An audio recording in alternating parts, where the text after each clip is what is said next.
Test de connaissance du français. Compréhension orale. Niveau 4.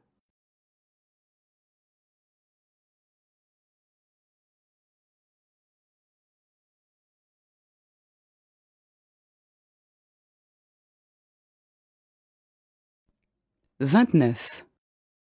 Bonjour monsieur. J'enquête sur le vol dont a été victime Madame Pivert. Vous connaissez bien la victime. Pas très bien. J'ai emménagé ici il y a 6 mois. Vous avez déclaré n'avoir rien entendu la nuit du vol.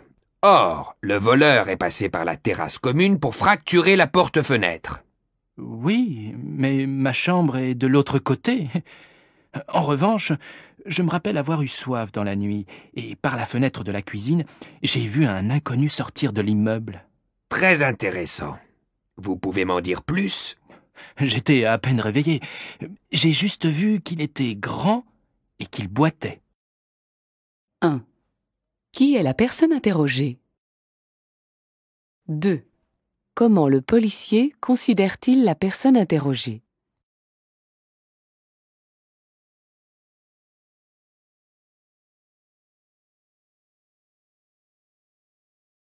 30. Nous proposons à nos clients de convoyer et de déposer sur la Lune des photos, des messages ou des objets personnels. Mais c'est incroyable! Vous n'avez vraiment aucun scrupule. Vous transformez la Lune en dépotoir. Madame, selon la loi, la Lune appartient à tout le monde. Il est donc logique que notre entreprise y trouve sa part. Les lois sont floues à ce sujet, et vous le savez. Ce n'est pas une raison pour faire n'importe quoi. Nous n'envoyons pas de matériel biologique susceptible de la contaminer. Nous sommes donc dans la légalité la plus totale. Vous n'avez vraiment aucune morale. 1. Comment réagit la femme aux propos du responsable sur les activités de l'entreprise? 2. Qu'est-ce que l'entreprise se charge d'envoyer sur la Lune?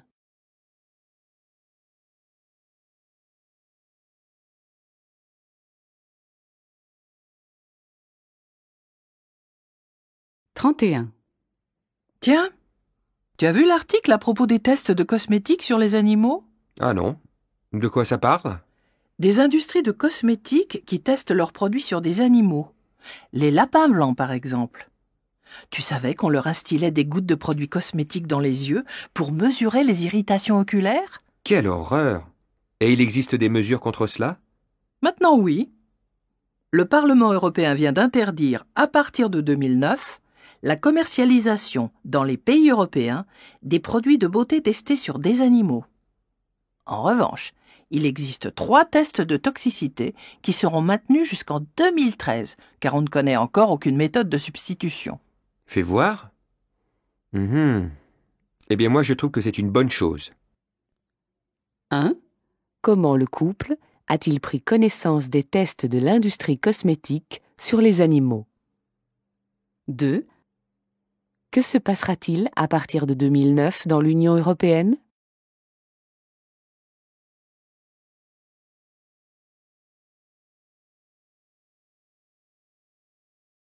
« 32. Vous vivez ici depuis 68 ans, vous êtes retraité et vous avez laissé votre exploitation agricole à un jeune couple, c'est ça? C'était une exploitation familiale? Oui, la propriété était à mes grands-parents. J'y ai travaillé toute ma vie et mes enfants y ont grandi. Malheureusement, ils n'ont pas voulu reprendre l'affaire. La vie à la campagne était-elle très différente autrefois? Oh oui, le travail était dur. Je n'ai pu acheter mon premier tracteur qu'en 1970. Et j'en payais l'assurance grâce aux fagots de bois que je vendais au boulanger. Y a-t-il moins d'activités qu'avant dans votre village? Vous savez, à mon époque, on comptait bien 900 bêtes dans les champs. Maintenant, il n'en reste pas plus d'une 50aine. 1. Quel était le métier du vieil homme? 2. Par rapport à l'époque du vieil homme, que peut-on dire de l'élevage des bêtes dans le village?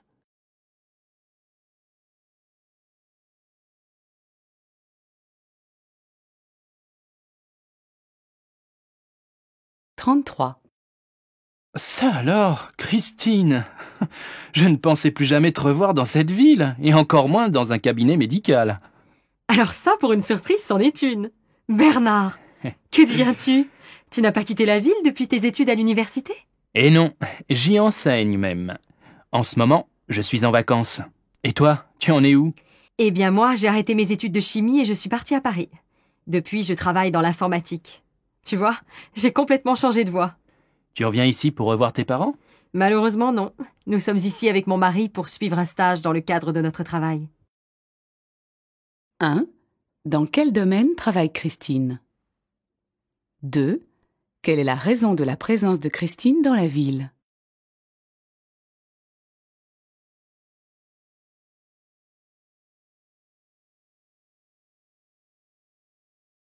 34. Bonjour, j'aimerais changer mon billet de train Paris-Bordeaux, s'il vous plaît. Normalement, ça ne devrait poser aucune difficulté. Donnez-moi votre billet. Tenez, j'ai raté mon train de midi. Je l'ai attendu à la gare d'Austerlitz et je me suis aperçu trop tard qu'en fait le départ était gare Montparnasse. Ne vous faites pas de soucis. Je vais pouvoir vous le changer pour le prochain horaire. En revanche, vous risquez de repayer une réservation. Attendez, je vais vérifier. Oui, je comprends. Si je n'étais pas si étourdi, j'aurais lu correctement le nom de la gare de départ sur le billet. C'est assez courant comme erreur. Alors, tenez, voilà votre nouveau billet. Vous ne me devez rien finalement. 1. Pourquoi le jeune homme n'a-t-il pas pu prendre son train? 2. Que veut faire le jeune homme?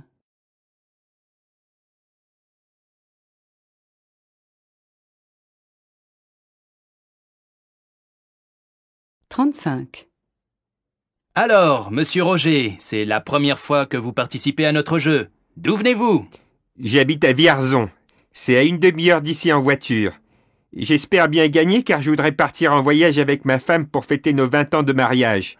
Le montant de la cagnotte mérite bien tous vos efforts. Alors, pour commencer, quel thème choisissez-vous? Histoire, science, littérature?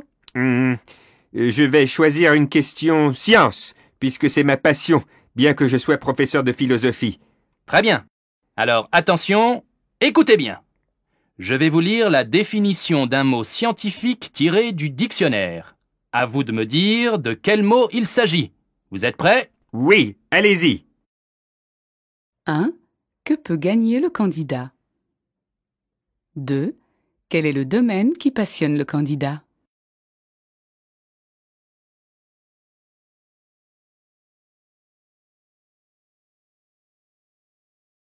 36. Bonjour madame. Je cherche un cadeau original à offrir à ma fiancée. Nous allons bientôt nous marier.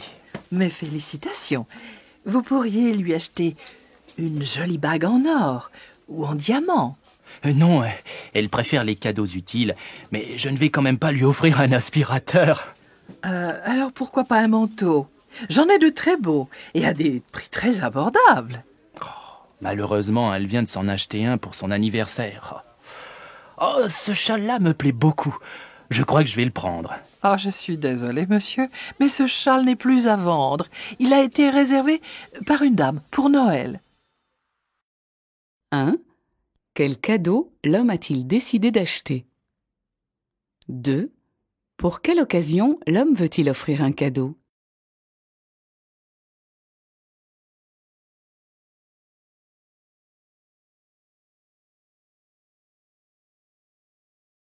37.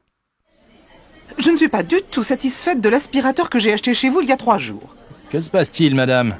Il ne fonctionne pas? Il n'avale pas toute la poussière. Et en plus, il fait un bruit. Effectivement, c'est bizarre. Montrez-moi cet aspirateur. J'exige d'être remboursé. Vous avez le ticket de caisse? Je vous en propose un tout neuf. 1. Comment la cliente se comporte-t-elle? 2. Quelle est la politique du magasin en matière de garantie?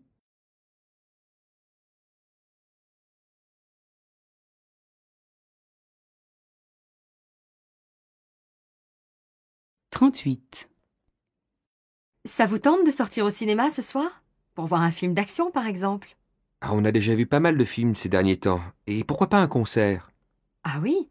Nous, on aime tous les styles, sauf le jazz. D'accord. Je connais un groupe de rock qui joue dans une petite salle à 20h. Donnez-nous l'adresse, et on se retrouve là-bas ce soir.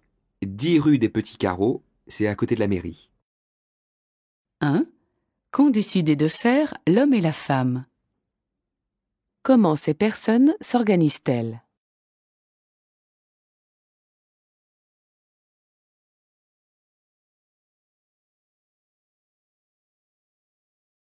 39. Je recherche des ouvrages sur le tourisme en France. Quel genre de référence vous faut-il? Le professeur nous a demandé de rédiger une synthèse sur le sujet. Je vois. Ça reste assez général. Je vous conseille de regarder surtout le rayon géographie. Il y aura aussi des revues, des journaux et d'autres supports de recherche? Oui, la bibliothèque met également à disposition des CD-ROM et des vidéocassettes. 1. Que décide de faire la femme? 2. Que fait le bibliothécaire?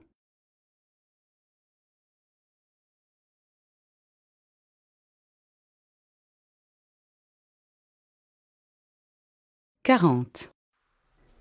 Monsieur, je vois que vous hésitez entre ces deux vestes. Puis-je vous aider? Volontiers. J'aimerais une veste assez habillée pour le travail et pour sortir.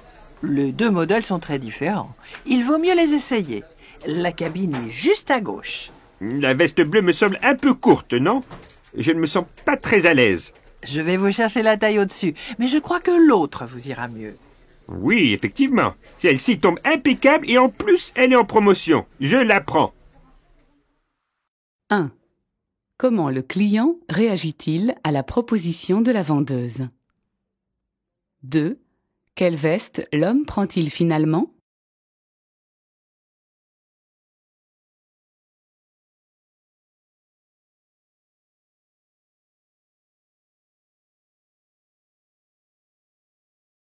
« 41.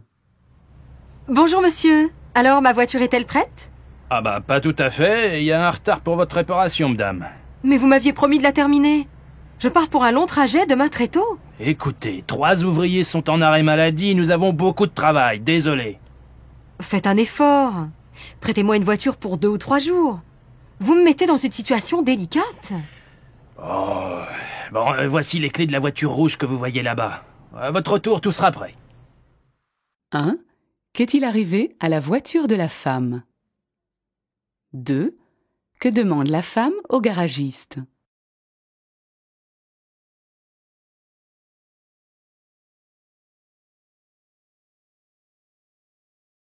« 42. Allô, bonjour. Je vous contacte au sujet de l'annonce. L'offre d'emploi de serveuse. Oui, vous avez déjà une expérience dans ce domaine? Pas vraiment, mais j'ai été vendeuse dans une boulangerie avant, pendant 3 ans. Et est-ce que vous êtes disponible tout de suite? Ah oui, tout à fait. Je pourrais commencer dans 2 jours. Très bien. Alors prenons rendez-vous pour signer votre contrat. 1. Auparavant, que faisait la femme? 2. Quelles sont ses disponibilités? «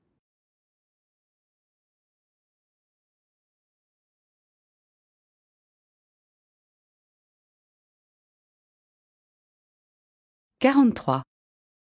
Alors, quand pars-tu en vacances? Eh bien, je me suis décidée pour 2 semaines en juillet. Tu vas en Bretagne, comme d'habitude.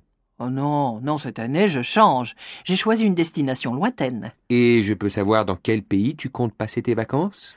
Je vais faire des randonnées en Australie. 1. Cette année, que fait la femme? 2.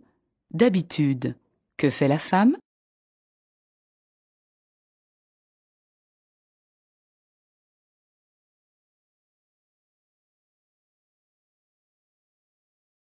« 44. Monsieur Bertrand, vous êtes accusé d'avoir volé le sac de Madame Plante. Je suis innocent. Je n'ai rien fait. Je ne comprends pas, madame le juge. Bon. Que faisiez-vous lundi dernier dans l'après-midi? Je travaillais dans ma boutique, comme d'habitude. Vos employés ont déclaré que vous vous êtes absenté 1 heure. J'effectuais une livraison. Je me trouvais au mauvais endroit, au mauvais moment. 1. Qu'arrive-t-il à Monsieur Bertrand? 2. Où se déroule la scène?